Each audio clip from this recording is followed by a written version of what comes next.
সম্মানিত দর্শক শ্রোতা, আসসালামু আলাইকুম।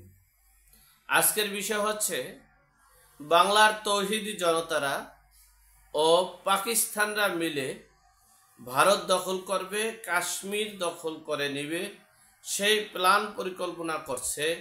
সে বিষয়ে সংক্ষেপে আপনাদের সাথে শেয়ার করছি। দেখেন, কাশ্মীরে হামলা হয়েছে, সেটা কে বা কারা করেছে সেটা ভারত রাষ্ট্রের দায়িত্ব। কাশ্মীরে হামলার কারণে 28 জন মৃত্যুবরণ করেছে। সেই কাশ্মীরে 28 জনকে যে হামলা করেছে, হামলার সময় শুধু নাম জিজ্ঞেস করেছে, হিন্দু হলেই তাকে গুলি করেছে। আচ্ছা, এখন এই হামলার তীব্র নিন্দাও জানিয়েছে ডোনাল্ড ট্রাম্প এবং বিশ্বের অনেক রাষ্ট্রগুলো এই হামলার তীব্র নিন্দা ও প্রতিবাদ জানিয়েছে। সেখানে আমরা বাংলাদেশি আমরা অনুতপ্ত হতে পারি বা আমরা তার তীব্র নিন্দা জানাতে পারি এবং আসল অপরাধীদেরকে শনাক্ত করার কথা বলতে পারি সর্বোচ্চ। কিন্তু আমরা কি বলতে পারি যে ভারতের গোয়েন্দার অজিত দোভাল বা ভারতের লোকজনের মদদেই এটা হয়েছে?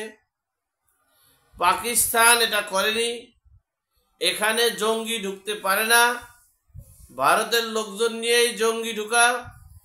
তার মানে হচ্ছে স্পষ্ট যে পাকিস্তান এবং আমাদের উপদেষ্টা পরিষদ ও তৌহিদি জনতারা ভারতকে উচিত শিক্ষা দিবে এবং ভারত দখল করবে। 7 সিস্টার তো দখল করবেই এবং কাশ্মীরটাও দখল করার চেষ্টা চালাচ্ছে। এখন এই ভারত পাকিস্তান যদি ভারতের সাথে যুদ্ধ করে, সেখানে বাংলার তৌহিদি জনতারাও থাকবে। আমার বক্তব্য হচ্ছে, আমার বিশ্লেষণ হচ্ছে যে আমরা কেন একটা রাষ্ট্রের অভ্যন্তরীণ বিষয় নিয়ে মাথা ঘামিয়ে দেশটা যুদ্ধের দিকে ধাবিত করব। ভারতকে প্রতিহত ভারতের কে শিক্ষা দেওয়ার জন্য, ভারতের 7 সিস্টার কাশ্মীর দখলের জন্য পাকিস্তানের সাথে ঐক্যবদ্ধ হয়ে যদি আমরা যুদ্ধ করি, সেই যুদ্ধে আমরা কতটুকু জয়ী হতে পারবো সেটাকে আমরা একবারও ভেবেছি? আর আমরা কেনই বা সেটা করতে যাব? আমরা আমাদের যে স্বাধীন রাষ্ট্র, আমরা যে মানচিত্র পেয়েছি, আমরা যে ঐতিহ্য পেয়েছি, আমরা সেই ঐতিহ্য লাল সবুজের পতাকা নিয়েই তো থাকব। কেন আমরা পরাজিত শক্তির সাথে ঐক্য করে দেশটা আবার ধ্বংসের দিকে ধাবিত করব?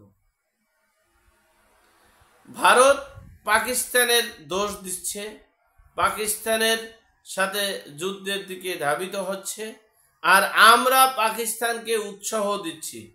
তার মানে হচ্ছে এই আমরা এবং পাকিস্তান এই ভারতের ভিতরে অরাজকতা সৃষ্টি করার মাস্টার প্ল্যান করেছে। এটাই তো মানুষ বুঝতে পারতেছে, বহির্বিশ্ব বুঝতে পারতেছে। কেন আমরা সেটা করতে যাব? আমরা একটা কথাই বলতে পারি যে ভারতের কাশ্মীরে যারা এই জঙ্গি হামলা করেছে তাদেরকে শনাক্ত করে আইনের আওতায় আনতে হবে বা তাদেরকে বিচার করতে হবে। আমরা কেন এই কে ঘটাইছে, কারা ঘটাইছে, কারা ঢুকতে দিয়েছে, কারা এটা মদত দিচ্ছে, কারা কি করছে, এটা কি তাহলে আপনার মাস্টার প্ল্যান? তাহলে কি আপনি কি এটার মূল হোতা? তাহলে আপনি কি এটা জানেন? প্রশ্ন চলে আছে। আপনি যদি বলেন যে অমুকে অমুকে তা থাকতে পারে বা আছে বা হবে, থাকবে, সম্ভাবনা আছে থাকার, তাহলে আপনি তো এটার সকল তথ্য জানেন। এটা তো একজন ছোট্ট শিশুও জানতে পারে। সেটা আপনি আপনার ভেরিফাইড ফেসবুকে পোস্ট করেছেন, অনলাইনে পোস্ট করেছেন। দুঃখ, অনেক দুঃখ লাগতেছে যে একটা স্বাধীন সার্বভৌম রাষ্ট্রকে এই ধ্বংসযজ্ঞের দিকে ধাবিত করছে এই অন্তর্বর্তীকালীন সরকার। খেলাফতি রাষ্ট্র করতে চাচ্ছে, সন্ত্রাসী জঙ্গি রাষ্ট্রে রূপান্তরিত করতে চাচ্ছে। আমরা চেয়েছিলাম হ্যাঁ এটা ইসলামী রাষ্ট্র হতে পারে, তাই বলে খেলাফতি রাষ্ট্র নয়, তাই বলে জঙ্গি সন্ত্রাসী রাষ্ট্র নয়।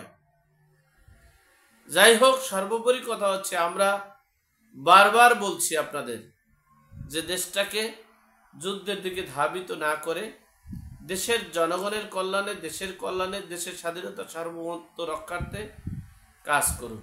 আল্লাহ আমাদের সকলের সঠিক জ্ঞান দান করার তৌফিক দান করুক, আমিন। আসসালামু আলাইকুম।